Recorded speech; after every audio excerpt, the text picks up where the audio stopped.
Hello guys, क्या हो सभी? आई होप बढ़िया होंगे। मैं एक न्यू मानवा को लेके हाजिर हूँ। आगे बढ़ने से पहले इस मानवा का कुछ रिव्यू दे देना चाहता हूँ। ये मानवा बहुत ज़्यादा अच्छा है। इसका स्टोरी लाइन एक एम्परर के ऊपर बेस है। मतलब कि इस कहानी में हमारा जो हीरो होता है वो धीरे धीरे करके एम्परर बनेगा। मतलब कि वो हेवनली एम्परर। इस कहानी में जो हमारा हीरो है वो कैसे स्ट्रगल किया था एम्परर बनने में, मतलब कि पूरा मतलब अच्छा है। और इसका जो रेटिंग है वो बहुत ज़्यादा ही अच्छा है। 4.5 4.6 ऐसे करके रेटिंग है। और ये सीरीज़ और ये जो स्टोरी मुझे पर्सनली बहुत ज़्यादा अच्छा लगा, तो मैंने सोचा कि तुम लोग के साथ थोड़ा शेयर किया जाए। अगर तुम लोग को इसका एपिसोड अच्छा लगेगा तो मैं इसे आगे कंटिन्यू करूँगा, नहीं तो इसे छोड़ दूँगा।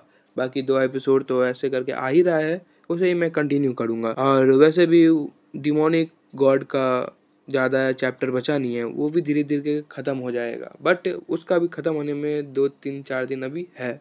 तो स्टार्ट करते हैं इस एपिसोड को। एपिसोड के स्टार्टिंग में ग्रैंड कॉन्ग्रेशन हेवनली शो एम्परर का बताया जाता है। मतलब कि यहाँ पे ग्रैंड सेरेमनी रखा गया है एम्परर को दिखाने के लिए। ये हेवंस का सीन दिखाया जा रहा होता है। यहाँ पे बहुत सारे आदमी आए होते हैं, बहुत सारी लड़कियां आई होती है। यहाँ पे जितनी भी परी या जितने भी गॉडेस होती है वो सारे के सारे बोल रही होती है, आप लोग का स्वागत है। आज हम लोग हमारे एम्परर को दिखाएंगे कि हम लोग कितने पावरफुल कॉन्टिनेंट से हैं। आज हम लोग अपने एम्परर का वेलकम करेंगे। आज हम लोगों ने एम्परर डुआजिन को इनवाइट किया है, वो इस ग्रैंड सेरेमनी में आएंगे।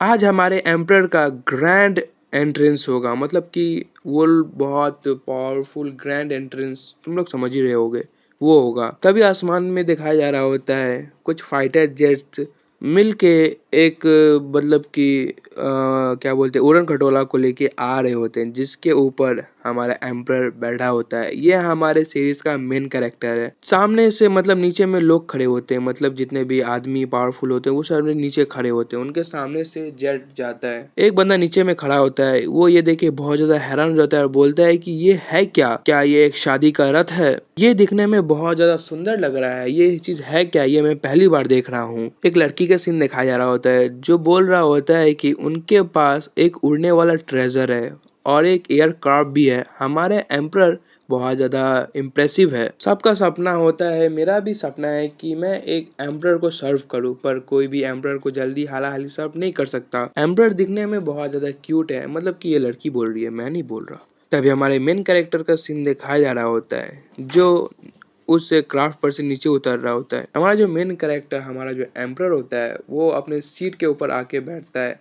तभी बोला जाता है, हम अपने एम्परर को ग्रीट करते हैं। सभी के सभी लोग हमारे हीरो के सामने झुक जाते हैं। हमारा जो एम्परर होता है वो बैठा होता है। तभी उसके सामने एक सिस्टम ओपन होता है, उसमें लिखा हुआ आता है, कॉन्ग्रेचुलेशन होस्ट, तुमने कोरोनेशन शो को कंप्लीट किया है। तुमने अपना रिक्वेस्ट को पूरा किया और तुम्हें इस वर्ल्ड में एंट्रेंस मिला। तुम बहुत ज़्यादा खुश नसीब हो और तुमने इस टास्क को पूरा किया। इस टास्क को पूरा करने के बाद तुम्हें 10 ट्रिलियन पॉइंट मिलते हैं और एक हेवनली रिसीव सीड मिलता है, डाओ सीड। हमारे एम्परर का सीन दिखाया जा रहा होता है, हमारे हीरो जिसके हाथ में वही सीड होता है। हमारा एम्परर उस सीड को देखते हुए बोलता है, एक हेवनली डाओ सीड। लगता है पुराने पुराने हेवेंस के किंग को उखाड़ फेंकने का समय आ चुका है और नया रूल बनाने का समय आ चुका है, क्योंकि अब मैं एम्परर हूँ। हमारा जो एम्परर होता है वो बोलता है, आप लोग ये सोच रहे होंगे कि मैं इतना पावरफुल और इतना शानदार एम्परर कैसे बन गया। वही हमारा जो एम्परर होता है वो बोलता है कि अगर तुम लोग को सब कुछ जानना है तो हमें शुरू से शुरुआत करना पड़ेगा। हमारा एम्परर कहानी सुनाते हुए बोलता है, नहीं क्या सुनाता है, फ्लैशबैक में दिखाया जा रहा होता है। हमारा जो हीरो होता है वो एक लाइव स्ट्रीम देख रहा होता है, जिसके ऊपर एक जर्नल अपना मतलब कि कमांडर जो मतलब अपना बात कर रहा होता है, बोल रहा होता है। क्या बोल रहा होता है? ऐसे ही फनी फनी बात बोल रहा होता है, जो सुन के हमारे हीरो को बहुत मजा आ रहा होता है। वो हंस रहा होता है। वो बोल रहा होता है, अगर मैं मर जाऊं तो मैं ऐसे ही लाइफ वापस से चाहता हूँ, बहुत मजा आ रहा है इस लाइफ में। तभी हमारा हीरो जो होता है उस पोस्ट को लाइक करता है और फॉलो जैसे ही करता है तभी कुछ चमकता है। तभी ये देख के हमारा हीरो बहुत ज्यादा हैरान हो जाता है। वो बोलता है, ये क्या चल रहा है? क्या मेरा फोन फटने वाला है या फिर ये सब क्या चल रहा है? मुझे समझ में नहीं आ रहा है, मेरा फोन इतना चमक क्यों रहा है? तभी वो चिल्लाता है। तभी यहाँ से सीन कट होके दिखाया जा रहा होता है, दो बंदे मिलकर गड्ढा खोद रहे होते हैं किसी का लाश का। दिखाया जा रहा होता है एक बंदा उसी गड्ढे में सोया हुआ होता है। तभी उसका आंख खुलता है, वो धीरे धीरे उठता है और उठने के साथ बोलता है ये क्या हो गया है, ये सब क्या चल रहा है, मुझे समझ में नहीं आ रहा है। ये और कोई नहीं हमारा हीरो होता है जो रीइंकार्नेट हो गया होता है एक दूसरे बॉडी के अंदर। वो जो दो बंदे खुदाई कर रहे होते हैं वो दोनों बहुत ज़्यादा हैरान हो जाते हैं, जिनमें से एक वाला बंदा मतलब साइड वाला जो बंदा होता है वो बोलता है ये कैसे हो सकता है, क्या मैं अंधा हो चुका हूँ या फिर मुझे ठीक से दिखाई नहीं दे रहा है, मतलब दिखाई नहीं दे रहा होता है। तो अभी दूसरा वाला बंदा बोल रहा होता है क्या मैं सही में जो देख रहा हूँ वो सही है, ये कैसे हो सकता है। तभी हमारा हीरो उठता है उस गड्ढे में से और बोलता है आप लोग क्या करने की कोशिश कर रहे हैं। अभी वो दो बंदे जो होते हैं जिसमें से पहला वाला बंदा बोल रहा होता है हम क्या करें, ये आदमी तो पागल सा लग रहा है, क्या इसे हम मार दें। दूसरा वाला बंदा बोलता है हम और क्या कर ही सकते हैं, हमें इसे फिर से मारना पड़ेगा, नहीं तो ये बहुत ज्यादा प्रॉब्लम क्रिएट करेगा। तभी वो बंदा रेडी हो जाता है मारने के लिए हमारे हीरो को। वो बोलता है गुआंग जी, भले ही हम एक ही सेक्टर के हैं लेकिन तुमने हमारे यंग मास्टर के रास्ते में बहुत बड़ा बाधा डाला, इसके कारण अब तुम्हें मरना पड़ेगा। तभी वो बंदा जो होता है वो हमारे हीरो को मारने के लिए आगे जाता है। जैसे ही वो बंदा हमारे हीरो को पंच मारता है हमारा हीरो दूर जाके गिरने लगता है। वो बंदा बोलता है कि तुम अच्छे लड़के की तरह वापस से मर जाओ। हमारे हीरो को तो समझ में नहीं आ रहा होता है कि ये बंदा मुझे मार क्यों रहा है। अभी हमारा हीरो जो होता है वो पेड़ में जाके टकरा के गिर जाता है।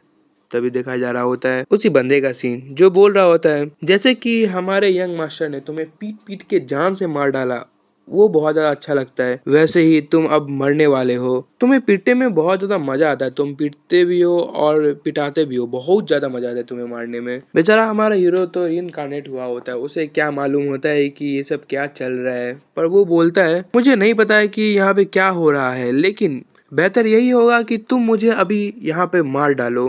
हमारा हीरो गुस्से के साथ उठता है और बोलता है अगर तुमने अभी मुझे नहीं मारा तो आगे जाके मैं तुम्हें छोड़ूंगा नहीं, मैं तुम्हें जान से मार डालूंगा। वही बंदा जो होता है वो आते हुए बोलता है तुम गंदी नली के कीड़े, तुम एक कचरे के टुकड़ा हो और तुम मुझे चुनौती दे रहे हो, तुम्हारे अंदर बहुत ज्यादा ही हिम्मत है। तुम्हें क्या लगता है कि तुम मुझे मार भी पाओगे, तुम एक कचरे के टुकड़े हो जिसे खाली भौंकना मतलब कि उड़ना आता है और महकना आता है और तुम कुछ नहीं कर सकते। तभी वो बंदा हमारे हीरो को गले से पकड़ लेता है और गले से उठाते हुए बोलता है ठीक समय पे मैं तुम्हें जान से मार डालूंगा और मैं तुम्हारा ऐसा इस्तेमाल करूंगा कि तुम्हें भी नहीं मालूम, तुम्हें तड़पा तड़पा के मारूंगा, तब तुम्हें मालूम पड़ेगा कि तुमने बहुत गलत आदमी से पंगा लिया और तुम्हें मालूम पड़ेगा कि मैं इस लाइफ में वापस से रीइंकार्नेट क्यों, मतलब कि मैं वापस से कैसे खड़ा हो गया, मैं कैसे जिंदा हूँ अभी तक, तुम्हें मरना है। अभी हमारा हीरो जो होता है वो सोच रहा था यहाँ पे कोई सिस्टम नहीं है, अगर है तो कहाँ है, प्लीज मुझे बचाओ, इधर से मुझे निकालो। वही बंदा जो होता है वो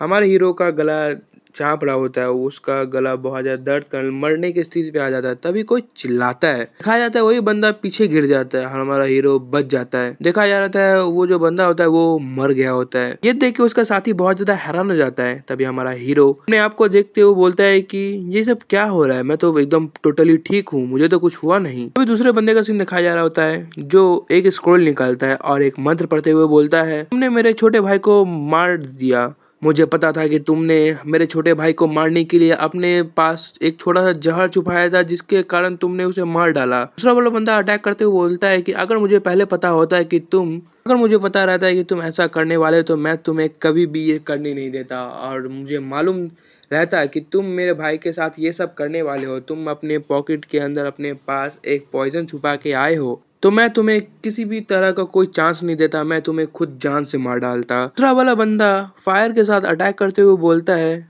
तुम राख में बदल जाओ, तुम मरोगे। वो जो फायर होता है वो हमारे हीरो के ऊपर जाने लगता है, वो जो फायर होता है वो हमारे हीरो को पूरा कवर कर लेता है। तभी उसके सामने एक लड़की आती है जो देख के हमारा हीरो हैरान हो जाता है, बोलता है ये क्या हो रहा है। और यहीं पे हमारा एपिसोड का एंडिंग हो जाता है। अगर आपका एपिसोड अच्छा लगा तो लाइक कर देना, कमेंट करके जो बताना मैं एक्सप्लेनेशन कैसा लगा। और हाँ, मुझे मालूम है कि मैंने बहुत ज़्यादा एक्सप्लेनेशन में गलती किया है, कोई बात नहीं, मैं अगले में मतलब अगले एक्सप्लेनेशन में ठीक कर दूंगा। बाकी कोई गलती लगा हो तो मुझे कमेंट कर देना, मैं उसे सुधारने का कोशिश करूंगा। जाओ वीडियो को एक लाइक कर दो फटाक से जाके। वैसे वीडियो के ऊपर उतना व्यूज नहीं आते, जिसके कारण मुझे वीडियो बनाने का बिल्कुल मन नहीं करता, इसलिए मैं वीडियो अपलोड नहीं करने मांग रहा हूँ। वीडियो के ऊपर व्यूज आता है तो एक होता है ना कि हाँ भाई चलो अब व्यूज आ रहा है तो फैंस के लिए थोड़ा सा डाल देते हैं वीडियो, पर यहाँ पे ऐसा कुछ हो ही नहीं रहा है, जिसके कारण मुझे वीडियो बनाने में मजा नहीं आ रहा है। मालूम है तुम लोग को, मुझे वीडियो बनाने में बहुत ज्यादा समय लगता है।